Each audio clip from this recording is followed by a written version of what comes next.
20. September 2017 wurde jedem Menschen in Katalonien klar, dass die Unterdrückung des spanischen Staates total war. Es war so gut wie möglich alles für den 1. Oktober vorbereitet. Die Katalanen waren auch auf das, was an diesem 20.09. noch kommen sollte, vorbereitet und organisiert.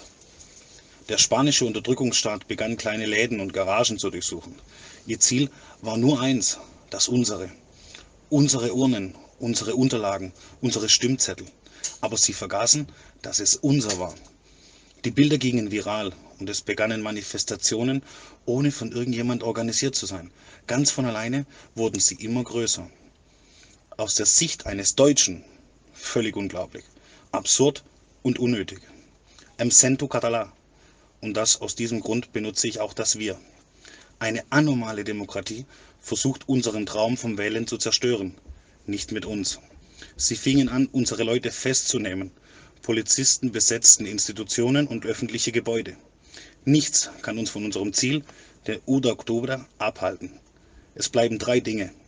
Zusammenhalt, Organisation und Kampf. Es lebe Katalonien. Frei.